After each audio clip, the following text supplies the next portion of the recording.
अनहद साधना कैसे करें, आज इसके बारे में समझेंगे। हमने इन साधनाओं को अलग अलग नाम दिया है, जैसे ब्रह्मनाथ साधना, अनहद साधना, सूरत सप्तयोग। इन साधनाओं का अंतिम लक्ष्य परमात्मा की उन दिव्य ध्वनियों को सुनना ही है।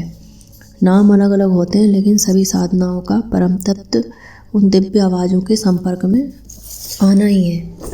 बहुत सारे साधक इसको कैसे सुनना है इसके बारे में समझ नहीं पाते और इन आवाज़ों को सुन के कैसे ध्यान लगाया जाए, आज आपको पूरी जानकारी समझाते हैं, जिससे आप कोई गलती ना करें। बहुत से साधक शुरुआत में ध्यान इन दिव्य आवाज़ों पर गलत तरीके से लगा लेते हैं, जिससे शारीरिक परेशानी शुरू होती है। बहुत से लोगों ने अनंतनाद के बारे में सुना होता है कि इस अवस्था में 10 प्रकार के वाद्य यंत्रों की ध्वनि सुनाई देती है, जैसे बांसुरी, घंटा, नगाड़े, झांझ मंजीरे, डमरू आदि। ऐसी दिव्य आवाज़ें आपको ध्यान में तब सुनाई देंगी जब आप ध्यान की उस अवस्था को प्राप्त कर जाएंगे जिसमें शरीर का बोध ही खत्म हो जाता है। ये दिव्य आवाज़ ध्यान के मध्य की अवस्था है। तो सवाल ये आता है कि अनहद साधना के ध्यान की प्रथम अवस्था क्या है। अनहद साधना में पहले आपको बेसिक आवाज़ों या ऐसा कह लें कि नीचे के मंडलों की आवाज़ों पर ध्यान लगाने का अभ्यास करना चाहिए। फिर धीरे धीरे अभ्यास से आप उन दिव्य आवाज़ों को सुन पाएंगे जिनके बारे में आप कह भी नहीं पाते हैं वह कितनी मधुर और शांतिपूर्ण है। हालांकि नीचे के मंडलों की आवाज़ें भी आपके ध्यान को ऊपर खींचने और आपको अंदर से अगली अवस्था या ऐसा कहें कि आपके मन की अवस्था को जान कर अगली अवस्था में ले जाने की शक्ति प्रदान करती हैं। अगर आपके मन में कोई सवाल या कन्फ्यूजन हो तो इस बात में इस वीडियो को फिर से देखें और सुन लें, और आपकी अवस्था के बारे में कमेंट करके ज़रूर बताएं कि आप किस अवस्था में। और ये मामूली सी सुनाई देने वाली आवाज़ें आपके अंदर से कैसा पूरा बदल देती हैं। आइए आज का विषय शुरू करते हैं। जब आप ध्यान करने बैठेंगे तो आपको मंत्र जाप करना है।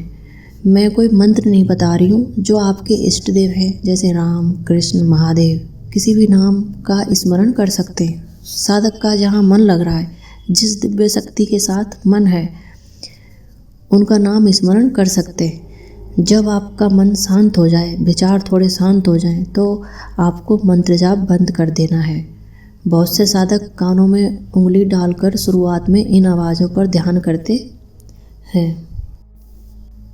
ये शुरुआती तरीका होता है, क्योंकि अभ्यास से जब ये आवाज़ बुलंद हो जाती है तो आपको ध्यान में बैठने के 2 सेकंड में ही सुनाई देने लगती है, बल्कि आप इसे भरे ट्रैफिक में भी सुन पाते हैं।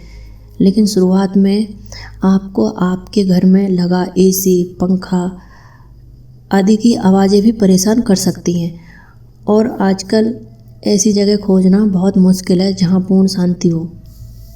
आप जब मंत्र जाप से खुद को एकाग्र कर पाते हैं तो कानों में रुई या उंगली डालकर या मोबाइल ईयर प्लग मार्केट में मिल जाते हैं, जो बहुत सही हैं, जो बाहर की आवाज़ों को रोक लेते हैं। इन सभी चीज़ों की ज़रूरत आपको शुरुआत में रहेगी। बाद में जब आपका ध्यान और अभ्यास पूरी तरह एकाग्र होने लगेगा तब आपको इन चीज़ों की कोई ज़रूरत नहीं होगी।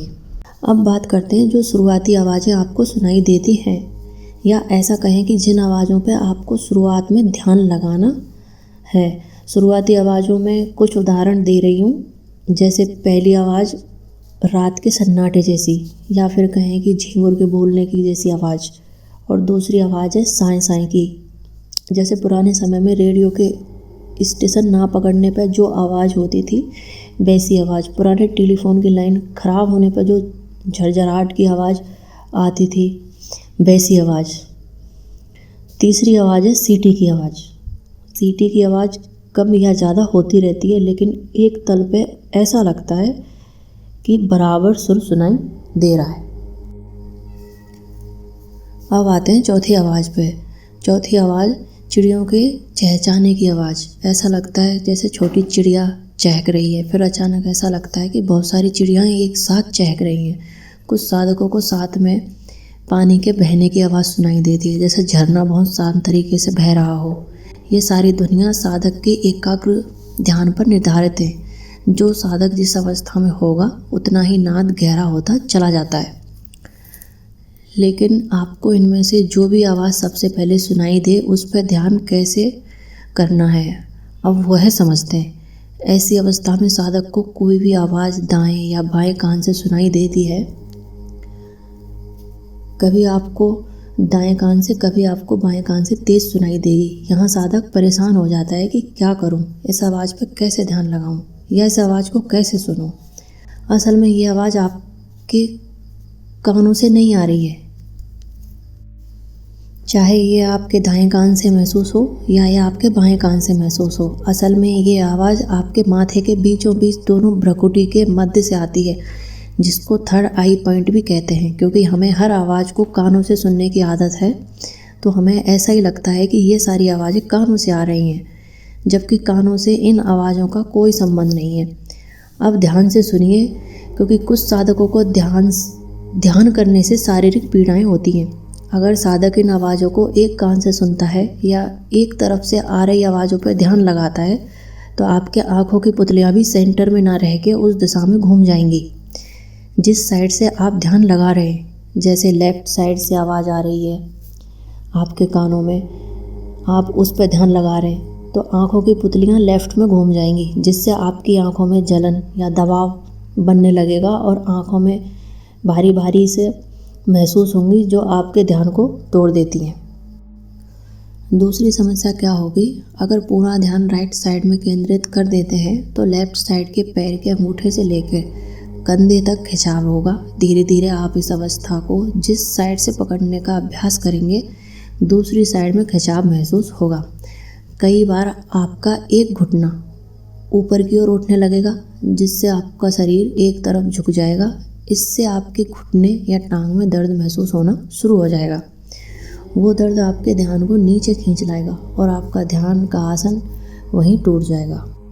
आपको इन बताई गई आवाज़ों में से शुरुआत में किसी भी प्रकार की कोई भी आवाज़ सुनाई दे, तो आपको उसको माथे के सेंटर से थर्ड आई से ही सुनना है, और ये आवाज़ वहीं से आ रही है। धीरे धीरे अभ्यास से जैसे जैसे आपकी एकाग्रता बढ़ेगी, आपको तब साफ समझ में आएगा कि आप कानों से सुनकर कष्ट ही दे रहे थे शरीर को इतने समय से।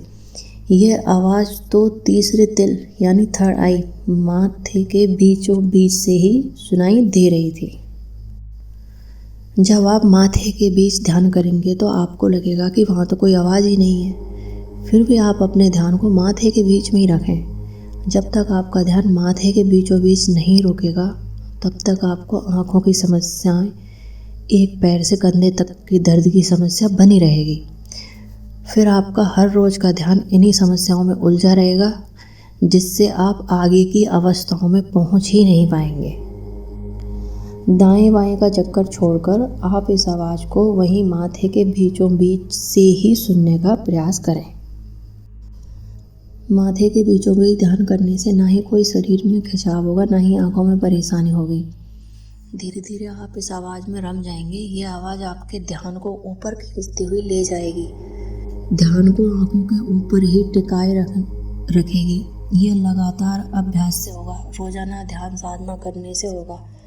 शुरुआत में साधक को हो सकता है ये आवाज़ कभी सुनाई दे कभी ना दे। जैसे ही बंद हो, आप मंत्र जप शुरू कर दें। मंत्र जप से मन दोबारा एकाग्र होगा। जैसे ही एकाग्रता आएगी, आप इस आवाज़ को फिर से सुन पाएंगे। ऐसे ही हर रोज़ इन आवाज़ों को माथे के बीच में से ही सुनकर रोज़ाना अभ्यास करें। जिन साधकों को लगातार ये आवाज़ें सुनाई देती हैं, वो बस एक बार मंत्र जप से मन को टिकाएं और आवाज़ पर ध्यान लगाएं। इन आवाज़ों को गहराई से सुनना है, ये जानने की कोशिश करनी है कि ये आवाज़ें कहाँ से आ रही हैं। एक बार फिर से समझ लीजिए, लेफ्ट या राइट से आपको कितनी ही तेज आवाज़ सुनाई दे, आपको थर्ड आई मतलब माथे के बीचों बीच से ही सुननी है, उसी पे ध्यान लगाना है। सारी आवाज़ें आपको अभ्यास से सेंटर से ही सुनाई देंगी। जैसे जैसे ये आवाज़ आपको सेंटर से सुनाई दे, वैसे ही ध्यान को आँखों से ऊपर ही बनाए रखें। इससे आपके शरीर की चेतना शक्ति धीरे धीरे ऊपर जाने लगेगी। इसमें आपको शरीर के हल्केपन का एहसास होने लगेगा। जब शरीर इतना हल्का हो जाए कि शरीर का बोझ ही खत्म हो जाए, तो आप लंबे समय तक साधना कर पाएंगे। इससे आप कुछ समय ही नहीं, घंटों ध्यान में बैठ पाएंगे। यही बेसिक आवाज़ें हैं। अनहद की ध्वनि जो आपको उस परमात्मा के पास लेके जाती है, जो साधक यहाँ तक साधना करके अटक गए थे, की आवाज़ सुनाई दे रही थी, लेकिन उनको मालूम ही नहीं था कि उस पर ध्यान कैसे करना है। जिन साधकों को आवाज़ पकड़ने में दिक्कत हो रही थी, समझ ही नहीं पा रहे थे कि कौन सी आवाज़ पकड़नी है, इसमें फ़ायदा मिलेगा। अगर फिर भी अनंतनाथ की आवाज़ों को सुनने या उस पर ध्यान लगाने में दिक्कत या परेशानी होती है, तो आप कमेंट में पूछ लें, आपकी समस्या का हल 30 से 60 मिनट में दे दिया जाएगा। और जो साधक साधना कर रहे हैं, उनको कोई भी परेशानी हो तो भी वो पूछ सकते हैं। हर हर शंभू।